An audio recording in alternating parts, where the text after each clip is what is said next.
इस दुनिया की सबसे अजीब कोई पहेली है तो वह है स्त्री। स्त्री को समझ पाना पुरुषों क्या साक्षात भगवान के बस में भी नहीं है। स्त्री की रचना किसने की, हम ये जानेंगे आज। माना जाता है कि भगवान ने स्त्री जाति को बहुत ही फुर्सत से बनाया था। हिंदू पौराणिक ग्रंथों में इस बात का जिक्र मिलता है कि भगवान ब्रह्मा ने इस पूरी सृष्टि को केवल एक ही दिन में बना दिया था, पर जब वह स्त्री की रचना कर रहे थे तो उसे इस कार्य को पूरा करने में 7 दिन से अधिक समय लगा। लेकिन फिर भी उनकी रचना अधूरी ही थी। अंततः थक हार कर प्रतीक्षा में बैठे दूतों के सब्र का बांध टूट गया। उन्होंने आखिरकार भगवान से पूछ ही लिया कि भगवान, आपने इस पूरे संसार को, यहाँ तक कि ब्रह्मांड की असीमित रचना भी पलक झपकते ही कर दी थी, लेकिन आपको स्त्री की रचना करने में इतना समय आखिर क्यों लग रहा है? भगवान ने कहा कि ये मेरी अब तक की सबसे अनूठी रचना है। ये बहुत ही अद्भुत है।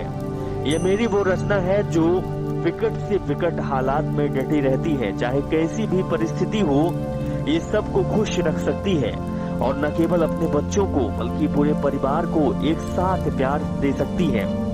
इस प्रकार से इस विकट से विकट परिस्थिति को संभालने की शक्ति भी होती है।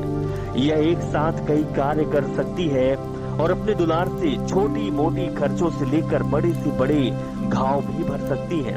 थके होने पर यह लगातार भिन्न कार्य कर सकती है और बीमार होने पर वह भी अपना स्वयं देखभाल कर सकती है।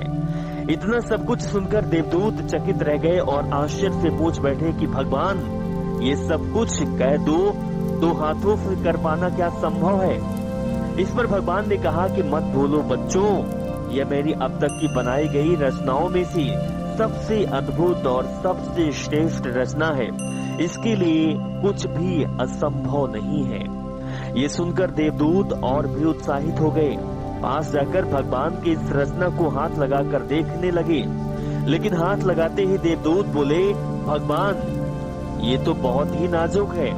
इस पर भगवान बोले, यह सिर्फ देखने में ही नाजुक है। अभी तो मैंने इसके अंदर उसी में शक्ति, धैर्य और साहस भर दिया है।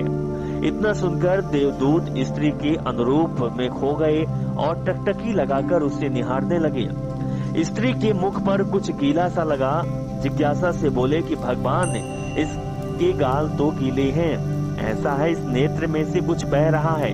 भगवान कहा, यह इसकी आंसू है जो इसकी सबसे बड़ी ताकत है। इसके आगे पत्थर भी पिघल जाते हैं, लेकिन ये आंसू स्त्री को प्यार जताने और अकेलापन दूर करने का दरिया भी बनते हैं। जब वह दुखी होती है तो रोती है और साथ ही खुश होती है तो भी अधिक रोती है। भगवान का यह कथन सुनकर देवदूत फिर से पूछा कि भगवान, क्या स्त्री जाति सोच भी सकते हैं? इस पर भगवान ने कहा कि हाँ, ये सोच भी सकती है और मजबूत मुकाबला भी कर सकती है। इतना सुनकर देवदूत ने पूछा कि भगवान, आपकी रचना अद्भुत है। आपने इसे बहुत ही फुर्सत से बनाया है और यहाँ संपूर्ण भी है। लेकिन भगवान बोले कि नहीं, ये संपूर्ण नहीं है, इसमें एक त्रुटि है। इतने गुण और धर्म होने के बावजूद भी ये स्वयं अपनी महत्ता से अनभिज्ञ रहनी है, यानी कि अनजान रहती है। इसमें कोई संदेह नहीं है कि नारी जाति ईश्वर की अब तक की सबसे सुंदर अद्भुत रचना है। दुनिया का प्रत्येक पुरुष किसी न किसी रूप में नारी पर ही आश्रित है, चाहे वह माँ हो, पत्नी हो, मित्र हो या नारी का कोई भी स्वरूप क्यों ना हो। यदि पुरुष नारी का सम्मान करता है तो वह सदैव सुखी रहता है, जैसे साक्षात भगवान शिव शक्ति के बिना अधूरे हैं।